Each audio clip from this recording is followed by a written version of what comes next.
Goedemiddag. Ja, Leuk is die, hè? hallo. Dat is een nieuwe countdown filmpje. Met Ja, Api, maar ja, je zei al net, ja, Api is er nu even niet bij, maar wel in het filmpje in nee. ieder geval. Hij zit Hij lekker werd de beneden. vorige keer een beetje agressief van het geheel. Van die zijn Donderdag. Ja.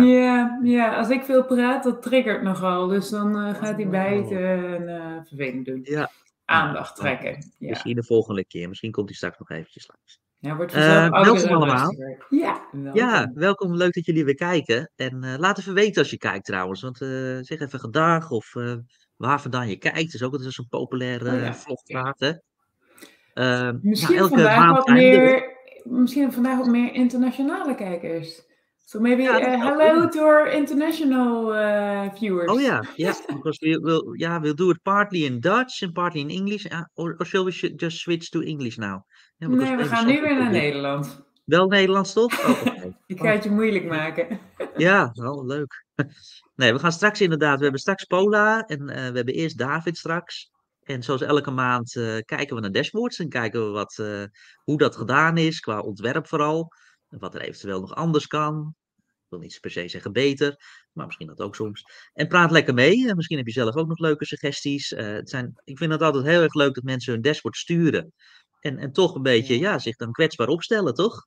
Ja, zeker, zeker. Dus het is weer leuk om er weer 2 te hebben om te bespreken. Hè? Vorige keer zaten we hebben we meer op die bullet chart en zo gericht, hoe je die kan Ja, maken. En dit keer weer lekker gewoon 2 dashboards bekijken. precies. Leuk. Zullen we Yes. gewoon David er gelijk bij halen? Want ik ben wel nieuwsgierig Ja, naar de eerste eigenlijk. lijkt me goed. Hey David. Oh, Goede. David staat op mute. Oh, goed. Mute, Hallo, David. Hij had- Ja, daar ben je. Ja hoor. Die zenuwen, hè? Nee. Ja, Goed hi, dat je er bent. goedemiddag. Ja, David, goedemiddag. ik, En wat doe je zoal, David? Ja, vertel eens. Wat doe je zoal?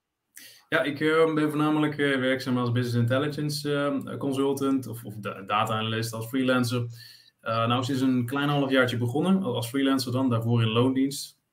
En Ja. tot nu toe bevalt me prima. Als een begin was het wel een beetje eng, maar ja, erg leuk. En zeg maar, bij mijn huidige opdrachtgever, daar ben ik eigenlijk meer bezig met SQL en met Tableau en met Excel. Want ze zijn migreren naar Power BI, maar ze zijn er nog niet. Dus we zijn zeg maar in het begintraject, of middentraject eerder. Dus ik mis af en toe wel een beetje het knommelen in Power BI. Dus toen dacht ik van, nou weet je wat? Ik zag laatst, ik geloof van Jocelyn Rivera. Ik hoop dat ik de naam niet verkeerd uitspreek. Maar ik geloof dat zij het was. En zij had een hele toffe CV-dashboard gebouwd. Dus ik denk, even goed gejat dan slecht verzonnen. Dus ik heb dat idee gepakt en ik heb het proberen mijn eigen te maken. Ik ben heel erg benieuwd naar wat jullie... Zullen we dat er even bij pakken gelijk? Mag ik even onderbreken? Want er zit ergens bij iemand een behoorlijke echo. Ik hoor een hele... Dus ik weet niet of dat voor onze kijkers ook zo is. Waarschijnlijk wel. Oh, ik hoor zelf geen echo. Dus, dan ben jij het vast. Dan ben ik de echt... Nee, David hoort het ook niet. Ik weet Dus het niet. Oké. Nou, laat het even als je echt een echo hoort, kijker. Dan hebben we even jullie hulp nodig. En dan anders, ik weet niet wat ik eraan kan doen. Maar... Ja, anders misschien even, kan ik wel even muten als ik het ben. Als ik zeg maar niet aan het woord ben. Nou, maar jij gaat nou aan het woord zijn. Helemaal goed. Yes. Nou, want je kan solliciteren. Ja. Doe dit is alsof, weet je gaat, want dit is dan bedoeld ook voor jou om naar een potentieel nieuwe opdrachtgever te gaan. Om te laten zien van, hey, dit ben ik. Deel je dit vooraf, want we zijn natuurlijk gewend dat je een cv vaak van tevoren toestuurt. Hoe doe jij dat met een dashboard? Ja, zoals ik al zei, ik zit nog niet zo heel lang in de freelance wereld. Dus ik heb er nog niet echt een vaste modus operandi voor. Maar ik stel het me zo een beetje voor van, goh, ik vermeld die link in de e-mail voor een impressie. En dan voeg ik mijn uitgebreide cv toe als bijlage, als pdf inderdaad, wat je net noemde. Ja. Dat is momenteel de insteek. Tijd zal leren of dat inderdaad effect heeft. De werkwijze, ja. Hey, en vertel eens, waar kijken we naar? Ja, qua datamodel is het eigenlijk heel simpel. Ik heb eigenlijk, als ik even naar de data view ga, dan heb ik gewoon wat tabelletjes in Excel gemaakt. En die heb ik ingeladen. En dan heb je, in dit geval heb ik dan de tabel certificaties. En dan heb je hier wat categorieën. Excel, Power BI, Python, et cetera. En hier heb je zeg maar de namen van de cursussen. En hier de cursusaanbieders.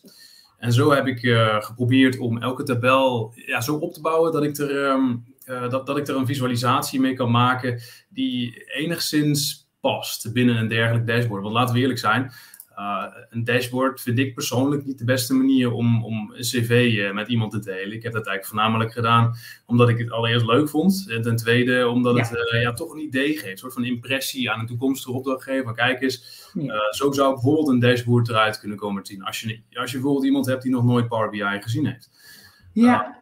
Moeilijk trouwens hoor, met Jeroen en hoe aanwezig hij is. Met kijk eens, Power BI hier en daar. Maar, om ertussen te komen. Of om klanten te vinden die het nog niet kennen. Welke dus... Neem ons dus mee, hoe ben je begonnen hiermee? Weet je wel? Want je hebt altijd een mooie witte scherm aan het begin. Wat waren jouw eerste stappen die je zette? Daar ben ik wel nieuwsgierig naar om dit neer te zetten. Ja, ik begin altijd met een template.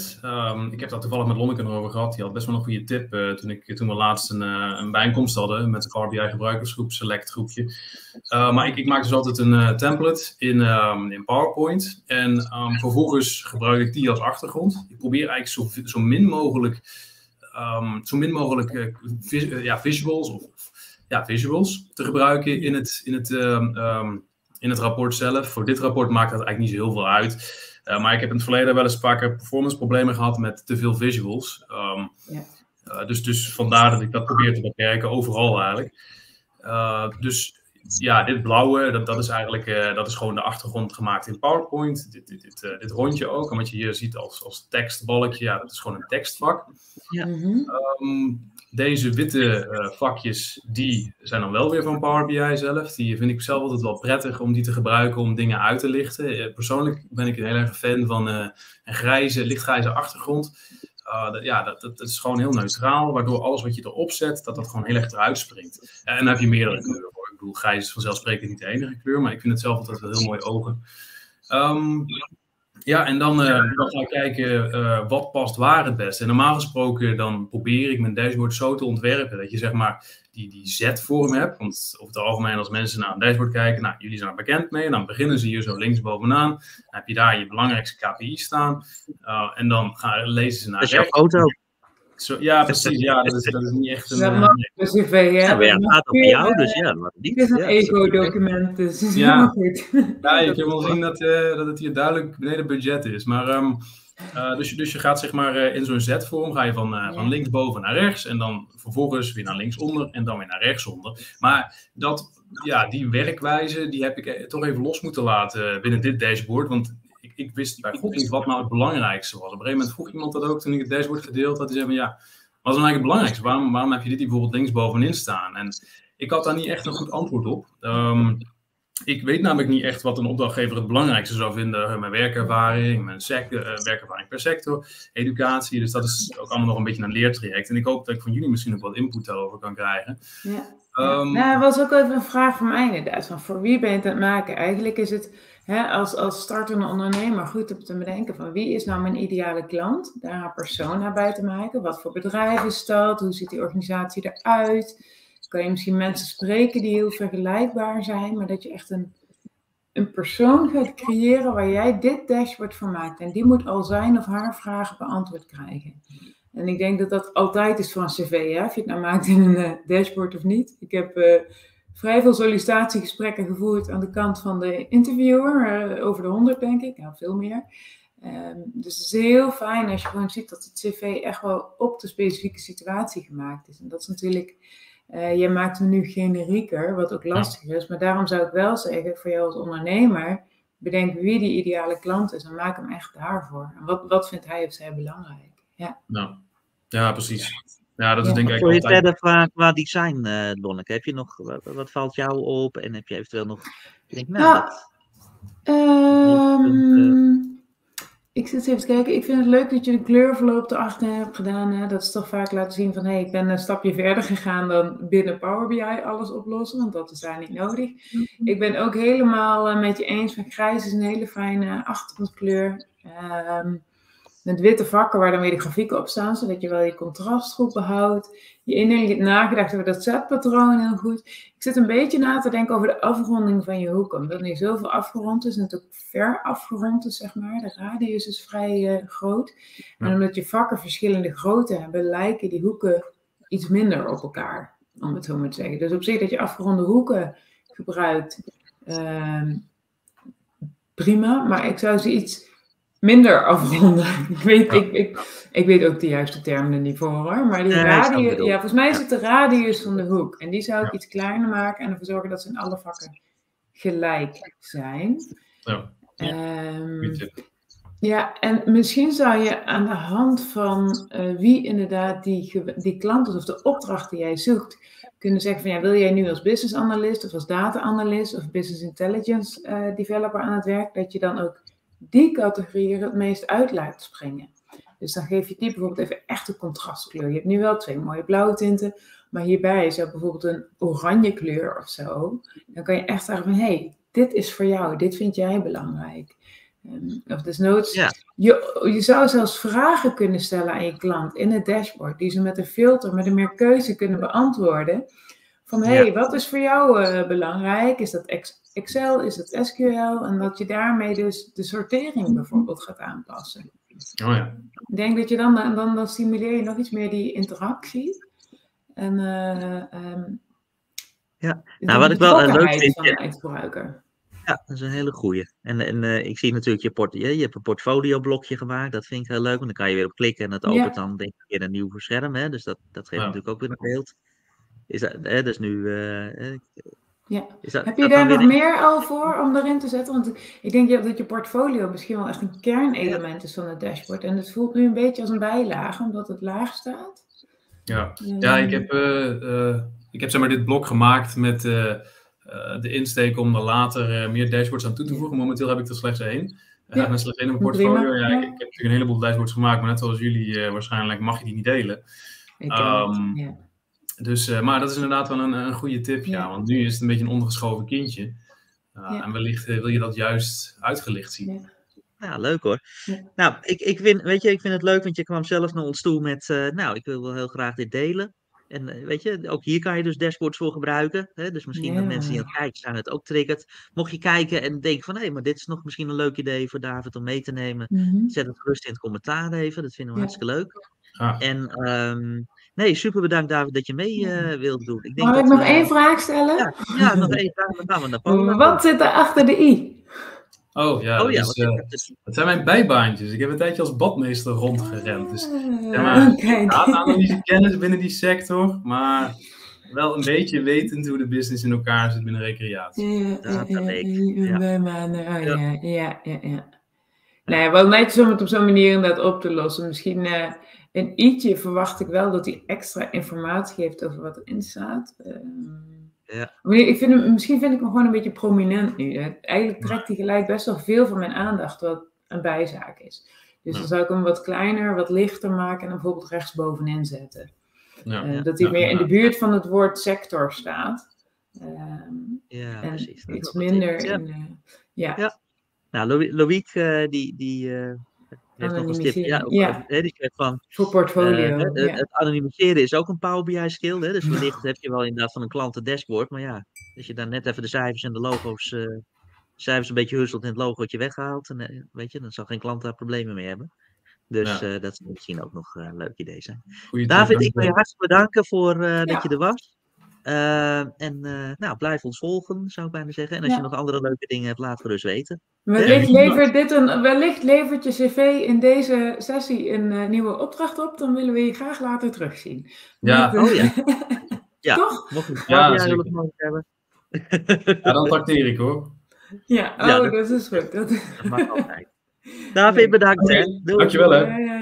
Doei. Ja, want dan gaan we nu naar Engels switchen. Yes. Hè? Ja. Let's Kijk, do mijn that. brein dat aan al. Welcome to Pola. We have Pola already waiting, so I'm gonna get Pola immediately also in the stream. Hi, Pola. How are you doing? Do you hear me well? Yes. Yes. I hear you well. Yes. Hi. Hello. How are you? I'm really good. Long awaited. Yeah. Sorry for my last. Exactly. Yeah, I expected you last week, but yes, no I'm not only the lady of the poster. I really exist. I have a dashboard to show. Here you are. Yeah. Yeah. So happy to have you. And what is it that you do? We see Microsoft certified data analyst, but what does that mean? Good question. No, I work in a data analytics consulting company, Bravinci, which serves customers in every possible aspect you can imagine when it comes to the data. We can support customer in the data engineering pillar, in AI, in automation, in data science. Me, myself, work for insight and visualization pillar, and this is where I can use my data analyst certification, which is mainly tackle Power BI skills. Yeah, great. So you work with Power BI every day then, or do you use every now and then? Yes, practically yes, SQL Server and all of the Azure stack, Databricks, but mainly with Power BI. Exactly. So you were also working on a dashboard, and shall I add it right away that you can tell us a little bit what is the background of creating this dashboard, please? Yes. So this is my actually the first project I did for Bravinci for one of our customers. The goal of this dashboard is to provide the hiring manager or HR department the information over the hourly rates for different positions in different countries, in different time stamp. And this is what it actually does. So you can imagine that as you are a hiring manager, you have a certain budget to spend, and you are wondering whether it's a good rate corresponds with the market value, or should I invest more, how that's being positioned. So what the user is going to do, he will start with selecting the position here. Then I will, for confidentiality reasons, leave it as it is. Then he or she decides from which country I would like to source, to where, then currency, pick up the year. Most likely that would be the latest data available. Then he or she decide which skill level. I need. Is it a senior person? Is it a junior?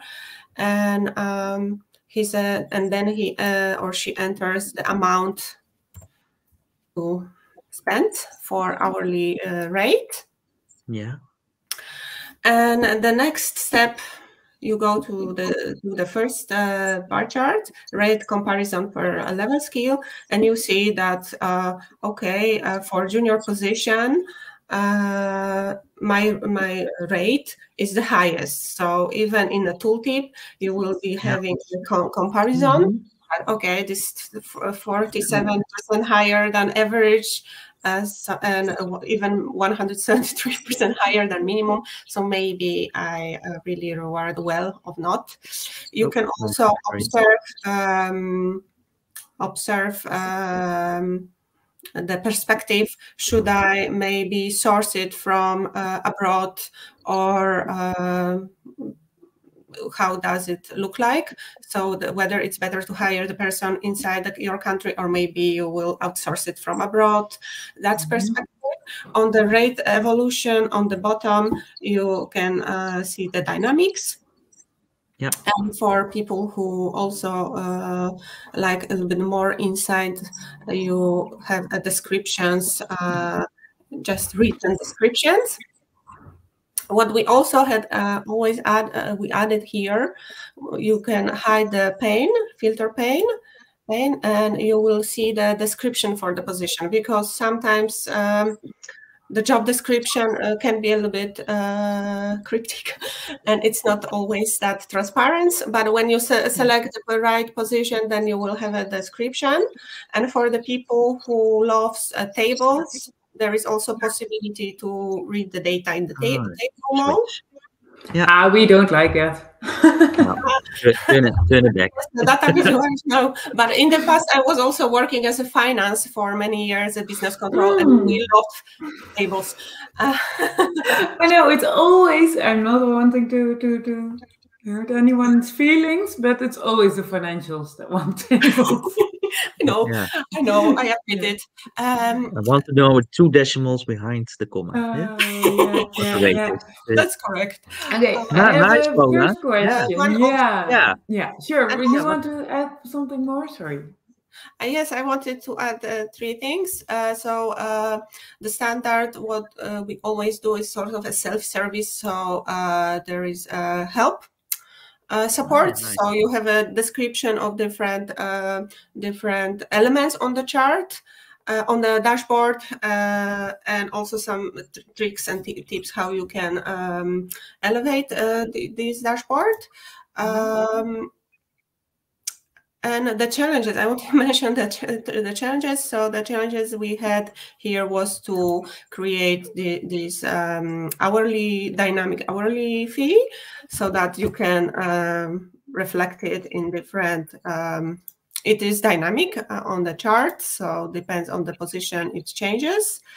That was it. And for insights for this element, our customer required that when he published this to PDF, it is visible, and that's not a case for building visualization. So we had to head up to custom visual, and this is done in HTML text styler, which is paid, but it's worth it. Yeah.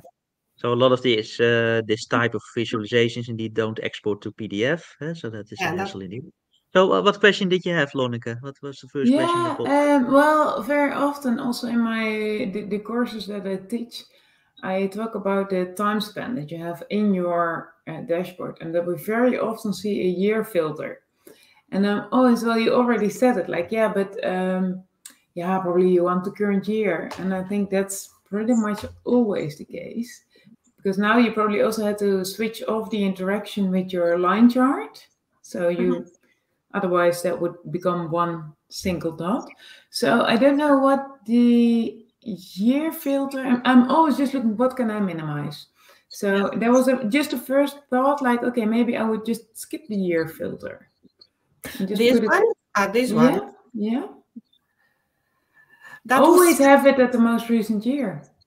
So you don't need to have that was specifically requirements of the customer that they wanted to have. But indeed, I guess in most cases people would like to see the range from the latest year, and they have it here. A comparison. The overview.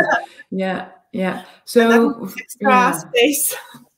I know sometimes your clients can ask things because that's what they made in Excel, but I think it's our job as a BI developer to be critical and just keep asking questions like, okay, but how are you going to use it? Because the dashboard is meant to keep you up to date of the current situation, and in this case, it's actually a dashboard to answer questions that you're living with right now. So I think it's never relevant to know whether my rate was high or low last year, because I cannot influence it anymore. So therefore, I would say the year, for me, I would skip it. Maybe the trend says something about the future also. But the trend graph is good. I think that's fine, but not as a filter. So you can have it in your chart, have the years next to each other. So what about what me strikes the most is there's a lot of colors. Yeah. And would there be a way, Lonneke or Pola, that you could further minimize the amount of different colors, because it's a lot of, and there seems to be an between the trend line. I think it's the same colors, and yes, because they are always difficult, but I think they're the same. Yes. Yeah. I think, well, you made the dashboard before we had error bars, but at this point I would definitely solve this with error bars. So you could just show the average with lines going two ways to the min and max value, for instance, and then have a separate dot or line or anything for your own input. So that could work very nicely, I think. Yeah. Then it's one line, so then it becomes you save a lot of your pixels, and there's maybe more room for other information. Yeah. I'm a bit confused by the 3 clustered groups on the left and the 3 on the right, and that the junior meteor is in one in the axis and then the other one on the legend. And I do understand why. It's the way of looking at the information, but because the graphs, even though the colors are different, they are still a bit, for me, I expect that the junior is also junior on the right graph, on the first 3 bars. So what you are saying that because you have junior and senior, medior and senior here, you are expecting that this is the same the same 3 groups. Those colors to do not give that impression. Yeah, I understand, but I'm thinking, is that most relevant? Because you decide if you want a junior, a medior, or senior, and then you're deciding on the second level whether they should be onshore, nearshore, or offshore. So now, if I think, okay, I want a meteor data analyst, then I have to compare these 3, well, it's almost miniature charts, of course, next to each other to see how the dark blue is developing. So I could think of having the same structure as the left one. So it would also, would it be easy? No. I think I would try it, keeping the juniors together, the mediors together, seniors together, because that's the way people are looking at the data and trying to find their conclusions. Yeah. Do you know, is it used, the dashboard? Is it used by your client? And did you get any feedback? So far, so good. I got a positive feedback. And we are working on publishing this to production, and actually we want to get more and more data there. Yeah. So that's the step. Yeah.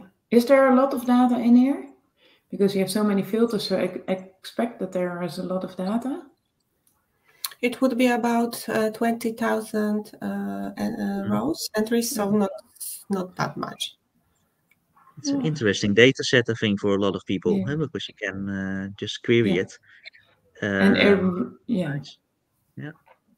you're thinking, what does a row represent? That's a certain role in a certain, so it's one job, more or less, with a certain rate. Yeah, so yes, correct. So when it will be really used, you select the position, and then the dashboard will talk about the position only. Yes.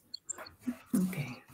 I think it's great to have these filters here, because I can imagine, I'm looking for this role with this skill level. I want maybe also to select right away, maybe already the onshore, offshore, maybe, or nearshore. Maybe I already have an idea about that. For me, in my own company, for example, I want someone local. I want to be someone at the office. So to have all these selections and then have here I have now an analysis for those characteristics. This is the story. So I would like, I think, to have the filters as much as possible, filter the visuals. You know what I mean? Because this is my one pager for this position with these characteristics. And I think you're very close to that, by the way, but so that then I don't need to look at all the other bars. I'm looking only at the meteor positions because I'm not interested in junior and senior. Who cares that they are 10% cheaper or more expensive than the meteor? I need a meteor. So yeah. But yeah, that's my I was thinking you could also do that with maybe just highlighting, so with conditional formatting in the color. For instance, in your line chart, now orange is a very strong color. So even though meteor is, I thought I did it, even though meteor is selected in your filter. Jeroen, can we go back to the Oh, sure. Yeah, no problem. Meteor is selected as a skill level, but the senior has the most alerting color. So in your line chart, that one is the one that stands out most. So definitely in that one, I would make the color conditional and say, well, the one that you selected becomes maybe orange, and the other ones are gray, the same color maybe. You could have a series label instead of a legend, so it's next to it, so it doesn't matter that they are the same color. And you could do that everywhere. So there could be a lot of gray. Now you have a very nice, colorful dashboard, but so it stands out a bit more. Like, where is the focus? That's also a little bit of a constraint of the corporate branding colors as well. To fit in. But okay. Yeah, but I think gray is also good. That's always a nice topic. We hear that a lot, Lonneke. These are the colors of the corporate identity. Please adhere to the corporate identity. But do they have 7 colors in their identity? No, I guess I don't remember. A little bit more, of course. More even? Well, not of course. Sometimes I have companies with only 2 colors. So 7 is a lot already. Maybe they have a rainbow in their logo. Yeah, but how do you have these discussions, Lonneke? Maybe that's a good question also, because I hear this very often. Okay, we need to adhere to this rainbow logo. These are the 8 colors that we use. And then you probably will say, yeah, but why? Yeah, I can always go back to the theory, and then I go back to the pre-attentive attributes. And color is quite a strong pre-attentive attribute. So something that you can process quickly. Sorry, searching a bit. But when you have more colors, it becomes harder to find the one that needs attention. So when you keep everything toned down a bit and you have one color standing out, then it becomes really easy to find out, like, hey, this needs attention, that needs attention. But if everything is colored, the traffic light models. But how do you convince, Lonneke, your customer about that? Is it that you then maybe show an example of?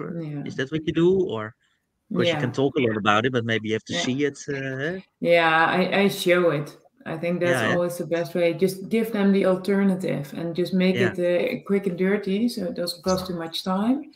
But show the options of having less color and more color, and be intentional about color use. Also, if you're this week I was teaching a class, and they had a company with a very bold red color as a client color, as their main color. So they were using it everywhere as their alerting color. So with that, you connect your company color to negative values all the time. So I always ask them, do you want that? Be considerate about it, because funny. I'm okay if you really want it, that's fine, but I don't really advise to do so. Funny. So this is now being used or almost live, Pola, is what you were saying, and are you further developing this together with the customer? What's the process in a dashboard like this? Okay, so actually this is still in the development phase, but for me it's over. So we already did testing, and they are testing this internally with their customers, and we are waiting now for the feedback from the customers. So I guess that's the first iteration until we know the feedback from the final user. That would be next round for improvement, and then the final goal is to get this dashboard embedded in a website. So I think that what is still to come is really not only publish this in the Power BI services, but embedding in a website. So that's the future. Nice. Nice. That's that would be great, right? You can get that. Yes. A lot then. Yeah. We also want to add a feedback option so that the customer can communicate via feedback. Yes. Yeah, I think that's always good. I was just thinking your quick insights on the bottom right. Jeroen, can you put it back on the screen? Yes, sure. Yeah. I was just thinking the description of the role seems to be quite important actually, and now it's a bit hidden behind your filter panel. So could you split the inside box into two, one with insights and the other one with job description or role description? So that would also be there. So those comments were sort of a given. I had to fit them in. And what is tricky with those roles description that they are in different size. So sometimes it's line, sometimes it's a lot of text. So I think you cannot have it fully in control. That's why I decided to put it a little bit in the back as a background, let's say. Do not disturb the view. Yeah. Okay, maybe then I would make the button not hide selection and see job description, but literally, and with this I with the swipe through it, but just really a button with the text, read role description, so people know directly what they can expect there. No. And then the fact that the filters will be out of sight, that's actually not that relevant, I think, for your audience at that point, if they want to see the role description. You're right. Yeah. We always, and you're definitely not the only one, but we tend to use quite a lot of icons to give people ideas of what they can do, but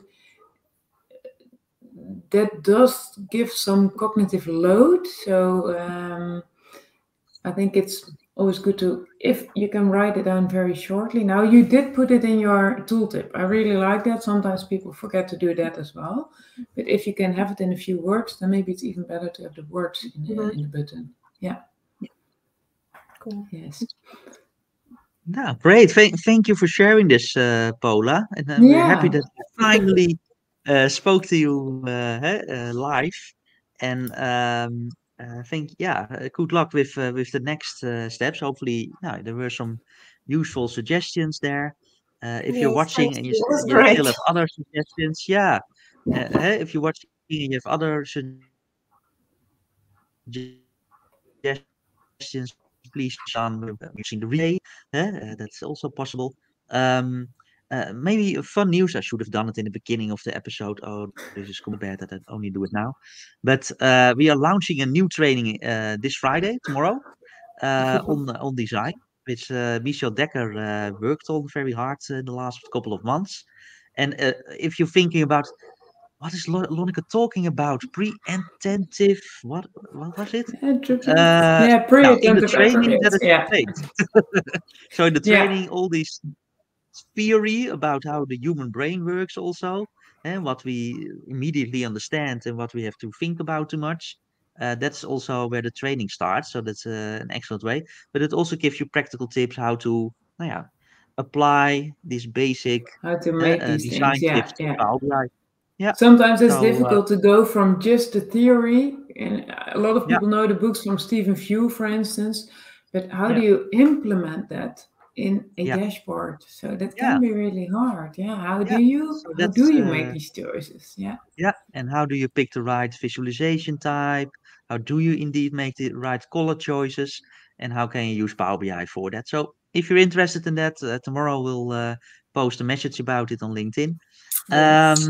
Let me know. Are there any questions I have from one our question. audience? Yeah, there's still a question, Craig. So thank you for the question. Can the inside box be automated so that the percentage numbers in it are updated with new values as we use filters on the top? It is dynamically, right, Pola, or not? Or is it static text? You know what? This is inside box is a bit of an automated. So when you pick up the position, it will be relevant for this position this year. According to your filters. Yeah, what is behind it? Is it a visual that you use? Because you mentioned some HTML visual, right? Yes. Is that something you can tell a little bit more about? I didn't make it for our demo dynamic because I really cannot reveal the data.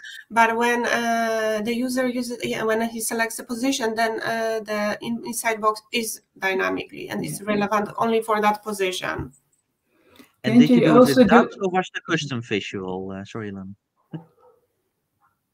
Did you use a custom visual for that to make it? What did you use for this inside box? HTML text styler. Okay. Okay. I think you can also use a regular text box and add values as measures in your text as well.